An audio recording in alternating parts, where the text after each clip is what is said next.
the city would have you believe that the city has a major hiring problem. Oddly enough, they attribute that part of that ballot problem to civil service. So what is the city's hiring problem? Oddly enough, civil service does not hire. Why do we have civil service in the first place?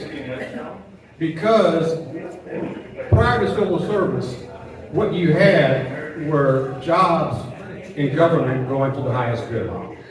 Anyone that could pay for a position or who wanted favor, all they had to do was pay the money to have that position. So the absence of civil service created a lot of opportunities for graft, corruption, and so forth and so on.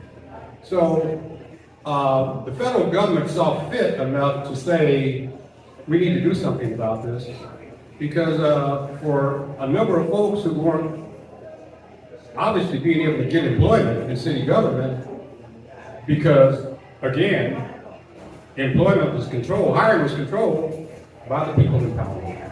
And that still exists today in a lot of places in this country. And hopefully we can make sure it doesn't happen here in Long Beach. But then there lies the overview to make sure that you had a way to open up opportunities for employment to regular citizens in the city, and make sure that the people that were hired had the experience and were tested to be able to be in those positions. So fundamentally, that is the reason why we have so.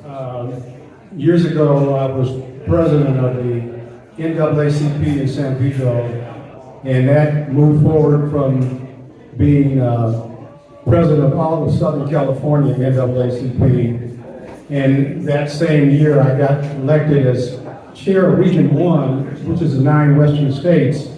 And always one of my chiefest issues have been employment and some of the obstacles to employment for women and people of color. So I have championed civil service for the last 30 some odd years of my life, trying to make sure that we had fairness in that process, so that people who had the credentials and the background to do those jobs weren't overlooked. So this is very personal to me, extremely personal.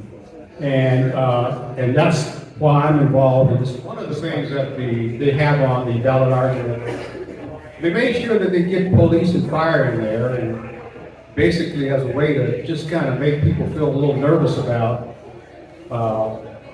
those kinds of jobs being held up because of civil service.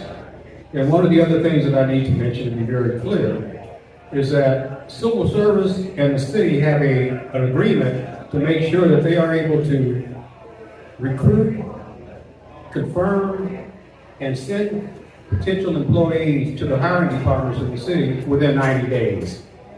Within 90 days. They do that with the staffing that they have right now. And right now they have a number of positions that are not being filled, but yet they still have that mandate of being able to get people cleared in 90 days. If you just read some of the information coming out of the city, there are a number of positions that the city is holding in abeyance from civil service.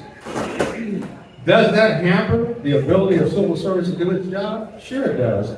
But you starve civil service, and then you can really begin to blame them for not being able to do their jobs by tying their hands behind. And if you don't think that you can have problems about those checks and balances, I just ask you to look at 3 cities: City of Bell, City of Commerce, and the City of Industry.